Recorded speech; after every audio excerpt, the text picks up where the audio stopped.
दोस्तों, आप सोच रहे होंगे, अगर सच में कोई संभालने वाला है तो डर क्यों इतना गहरा बैठा है? अगर ईश्वर है तो रातों की नींद क्यों टूटी हुई है? अगर जीवन का कोई अर्थ है तो मन हर सुबह बोझिल क्यों उठता है? शायद इसलिए नहीं कि ईश्वर मौन है, बल्कि इसलिए कि आप भीतर से बहुत शोर में जी रहे हैं और इस शोर में आपको अपनी ही सांस की आवाज सुनाई नहीं देती। ईश्वर की पुकार कहाँ से सुनेगी? आज मैं आपसे कोई कहानी नहीं कहने आया हूँ, मैं आपसे कोई मीठा आश्वासन भी नहीं दूंगा। आज बात कठोर होगी, क्योंकि सत्य हमेशा कठोर होता है और जो बात आपको भीतर से झकझोर न दे वह भक्ति नहीं, सिर्फ आदत बन जाती है। आप कल के बारे में इतना सोचते हैं मानो कल आपका नौकर हो और आज कोई बोझ।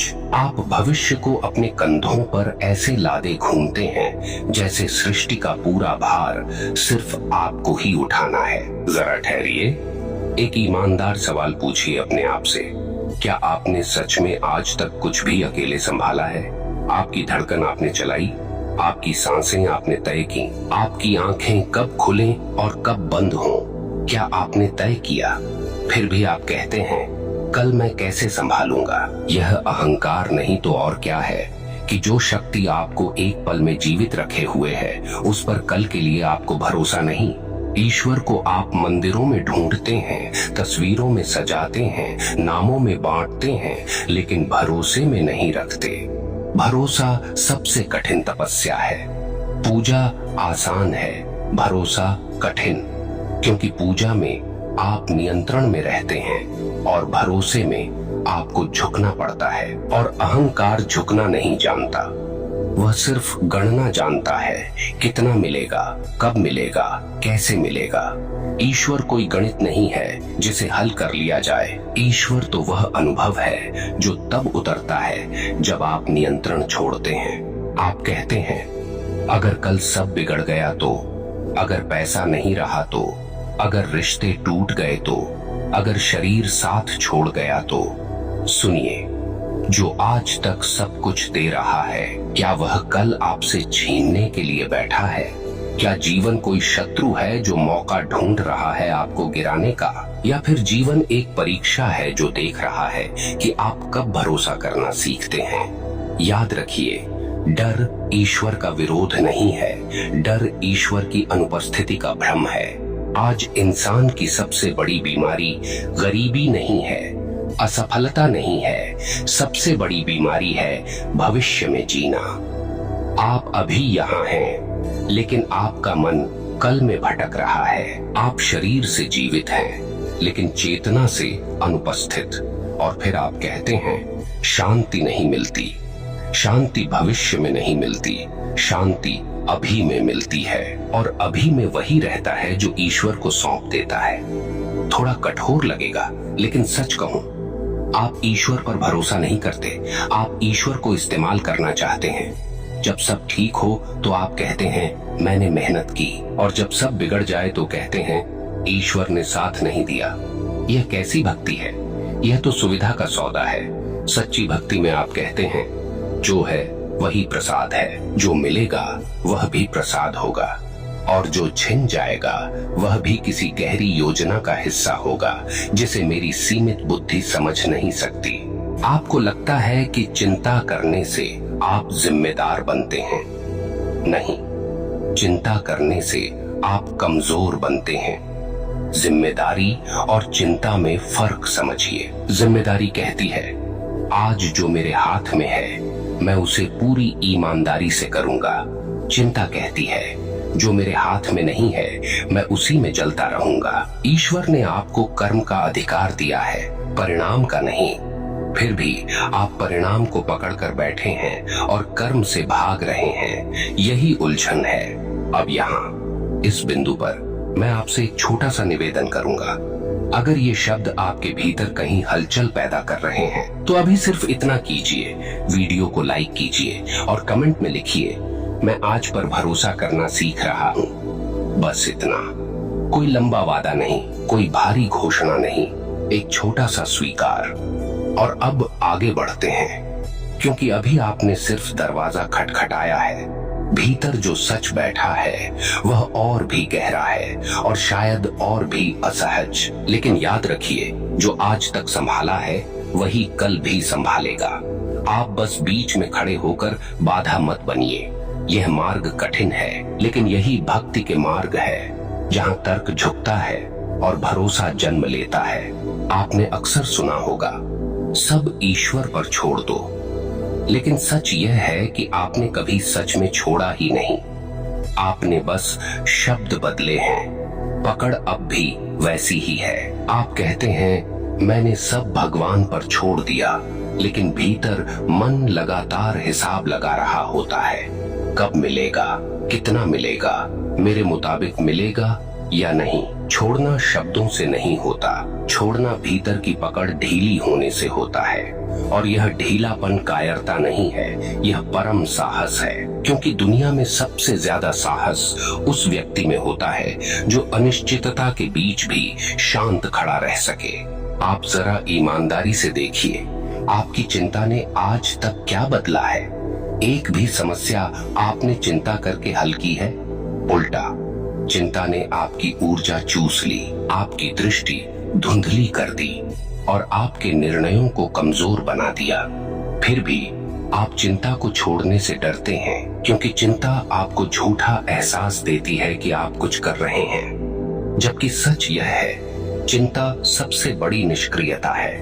वह कर्म नहीं, कर्म का भ्रम है। ईश्वर आपको कभी भी भविष्य की गारंटी नहीं देता, वह आपको वर्तमान की ताकत देता है।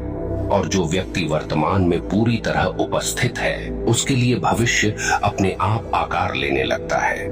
लेकिन आप वर्तमान से भागते हैं, क्योंकि वर्तमान में खड़ा होना मतलब अपने डर से आंख मिलाना। भविष्य में भागना आसान है, वहाँ सब कल्पना है।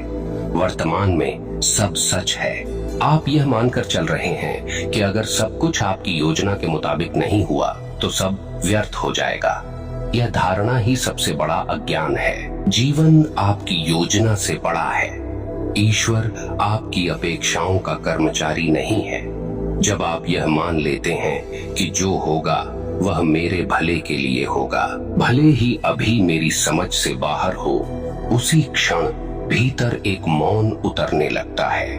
वह मौन ही भक्ति की शुरुआत है। ध्यान दीजिए, जब आप कहते हैं मैं टूट गया हूँ, तब भी आप जीवित हैं। जब आप कहते हैं अब कुछ नहीं बचा, तब भी सांस चल रही है। इसका मतलब साफ है, आपकी धारणा टूटी है, जीवन नहीं। और धारणा के टूटने से डर लगता है, क्योंकि अहंकार धारणा से ही बनता है। ईश्वर आपको बार बार तोड़ता नहीं, वह आपके झूठे सहारों को गिराता है, ताकि आप असली सहारे को पहचान सकें। आप बार बार पूछते हैं, ईश्वर मेरी परीक्षा क्यों ले रहा है? सच यह है, ईश्वर आपको परख नहीं रहा, वह आपको परिपक्व कर रहा है। परीक्षा में असफलता होती है, परिपक्वता में गहराई आती है, और गहराई बिना दर्द के नहीं आती। जिस मिट्टी को गहराई से खोदा जाता है वही सबसे उपजाऊ होती है। लेकिन आप चाहते हैं बिना खुदे फल आ जाए, यह संभव नहीं। एक बात और, आपको लगता है कि भरोसा करने का मतलब हाथ पर हाथ रखकर बैठ जाना है। यह बहुत बड़ा भ्रम है। भरोसा आलस्य नहीं है। भरोसा तो कर्म को और तीखा बना देता है, क्योंकि तब कर्म डर से नहीं, समर्पण से होता है। आप पूरी ताकत से काम करते हैं, लेकिन परिणाम से चिपकते नहीं। यही संतुलन है, यही भक्ति का व्यावहारिक रूप है। आज दुनिया में लोग इसीलिए टूटे हुए हैं क्योंकि वे नियंत्रण चाहते हैं, सहयोग नहीं। वे जीवन के साथ लड़ रहे हैं, जीवन के साथ बह नहीं रहे। नदी से लड़कर कोई तैरना नहीं सीखता। जो नदी को समझ लेता है वही पार पहुंचता है। ईश्वर नदी की तरह है। आप जितना विरोध करेंगे उतना थकेंगे, जितना समझेंगे उतना सहज बहेंगे। अब मैं आपसे एक सीधा सवाल पूछता हूँ, अगर कल सब छिन भी गया तो क्या ईश्वर छिन जाएगा? अगर जवाब नहीं है तो डर किस बात का है? और अगर जवाब हाँ है तो फिर आपने ईश्वर को वस्तु बना लिया है, सत्य नहीं। ईश्वर कोई बीमा पॉलिसी नहीं है, वह चेतना है, और चेतना कभी समाप्त नहीं होती। इसलिए सुनिए, कल की फिक्र मत कीजिए, इसलिए नहीं कि कल आएगा ही नहीं, बल्कि इसलिए कि जब कल आएगा तो वही शक्ति आपके साथ होगी जो आज है। आपने आज तक हर कठिन दिन पार किया है, तब भी जब आपको लगा था कि अब नहीं हो पाएगा, फिर भी हो गया। यह संयोग नहीं है, यह संकेत है। संकेत उस अदृश्य व्यवस्था का जो शोर नहीं मचाती, बस संभालती है। अभी और बहुत कुछ बाकी है, इसलिए ध्यान से सुनिए। डर तब तक बना रहता है जब तक आप यह मानते रहते हैं कि जीवन आपके खिलाफ। जिस दिन यह समझ आ जाता है कि जीवन आपके साथ है, उसी दिन डर की जड़ सूखने लगती है। ईश्वर आपको कभी चोट नहीं पहुंचाता, वह सिर्फ आपको वह छीनता है जिससे आप चिपक गए हैं, और चिपकाव हमेशा पीड़ा देता है। आप दुख से नहीं टूटते, आप अपेक्षा से टूटते हैं। आप सोचते हैं अगर भरोसा कर लिया और सब गलत हो गया तो? यह सवाल ही गलत दिशा से आता है। भरोसा कोई शर्त नहीं है कि सब सही ही होगा। भरोसा यह स्वीकार है कि जो भी होगा उससे मैं टूटूंगा नहीं। यही असली शक्ति है। जो व्यक्ति भरोसे में जीता है उसे जीवन झुका नहीं सकता, क्योंकि वह पहले ही झुक चुका है, और जो झुकना सीख गया उसे तोड़ना असंभव है। आपने कभी गौर किया है, जब सब कुछ आपके हिसाब से चलता है तब आप ईश्वर को याद भी नहीं करते, और जब जरा सा नियंत्रण हाथ से निकलता है तब आप कहते हैं हे भगवान। इसका मतलब साफ है, आप ईश्वर को अंतिम उपाय मानते हैं, आधार नहीं। भक्ति अंतिम उपाय नहीं होती, भक्ति जीवन की नींव होती है। नींव दिखती नहीं, लेकिन वही सब संभालती है। आज इंसान का मन इतना भारी इसलिए है क्योंकि वह हर बोझ खुद उठाना चाहता है। वह कहता है मैं सब संभाल लूंगा, लेकिन यह मैं ही तो सबसे बड़ा बोझ है। जिस दिन यह मैं थोड़ा हल्का होता है, उसी दिन जीवन हल्का हो जाता है। ईश्वर कोई बाहर बैठा हुआ सहारा नहीं है, वह आपके भीतर की वही शांति है जो तब प्रकट होती है जब आप हार मान लेते हैं, लेकिन जीवन से नहीं, अहंकार से।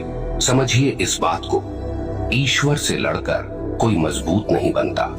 मजबूत वह बनता है जो ईश्वर के साथ खड़ा होता है, और ईश्वर के साथ खड़ा होने का अर्थ है जो है उसने पूरी ईमानदारी से स्वीकार करना।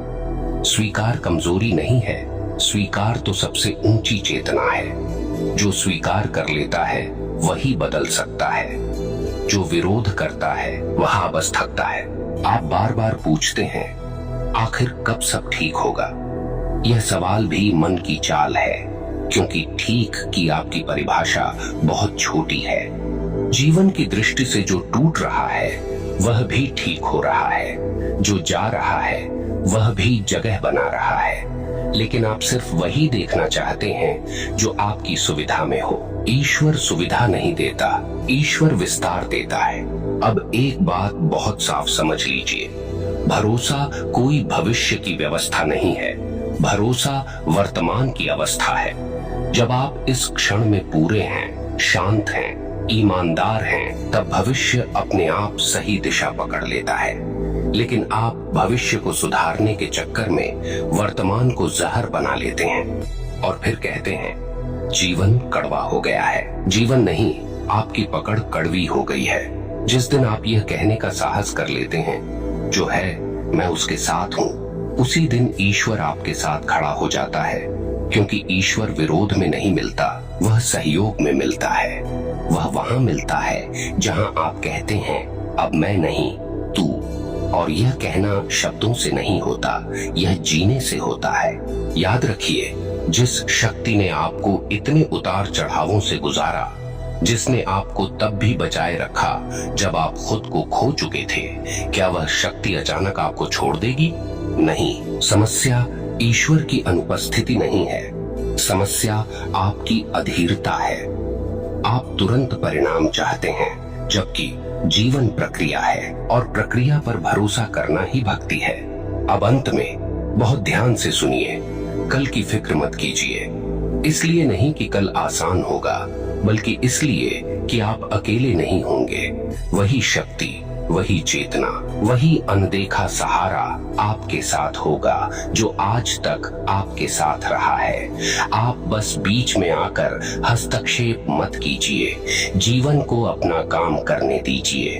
अगर आज के ये शब्द आपके भीतर कहीं गूंजे हैं, अगर कहीं कोई गांठ ढीली पड़ी है, तो समझ लीजिए आप सही मार्ग पर हैं। यही भक्ति के मार्ग है, जहां इंसान झुकता है और ईश्वर उतरता है। और जाते जाते एक आखिरी बात, अगर आप सच में चाहते हैं कि आपके भीतर यह भरोसा गहराता जाए, यह शांति टिके, तो इस चैनल से जुड़े रहिए, क्योंकि यहाँ बातें दिल बहलाने के लिए नहीं होती, यहाँ बातें आपको बदलने के लिए होती हैं। वीडियो को अंत तक देखने के लिए आपका धन्यवाद। कल की फिक्र छोड़िए और आज को पूरी श्रद्धा से जिएं। धन्यवाद दोस्तों।